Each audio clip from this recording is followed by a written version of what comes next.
খুশি মনে সেখানে পৌঁছে দেখা গেল বাড়িটি ভাঙাচোরা হলেও প্রয়োজনীয় সব কিছুই সেখানে ছিল। সম্ভবত এটি কোনো পুরনো জাহাজের যাত্রী তৈরি করা। কিছুটা পরিষ্কার পরিচ্ছন্নতা আর মেরামতের মাধ্যমে এটিকে নিরাপদ বাসস্থানে পরিণত করা যেত। ধীরে ধীরে মা শিখে ফেললেন মাছ ধরার বল্লম তৈরি করতে, আর তিনি শিশুদের জন্য সুস্বাদু ভাজা মাছ রান্না করতেন। দুই শিশুই দ্বীপে কয়েকজন নতুন বন্ধু বানিয়ে নিয়েছিল। এই ছোট্ট পরিবারটি এখন আনন্দ আর সুখের জীবন কাটাতে লাগলো।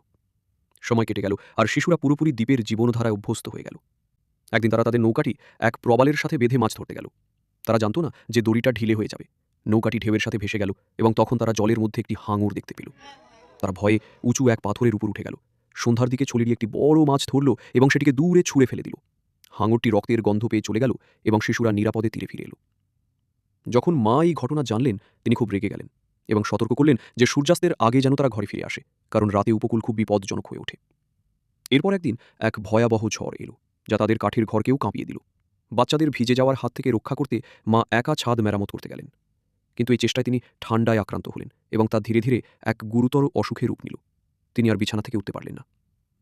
শেষ সময় তিনি সন্তানদের বললেন, তারা যেন একে অপরকে ভালোবাসে, সব সময় একে অপরকে সাহায্য করে এবং সাহসের সঙ্গে জীবন যাপন করে। তিনি এটাও জানালেন, যদিও ছেলেকে দত্তক নেওয়া হয়েছিল, তবুও তিনি তাকে নিজের ছেলের মতোই ভালোবেসেছেন। শেষবার মা তার সন্তানদের জড়িয়ে ধরলেন এবং বিদায় জানালেন।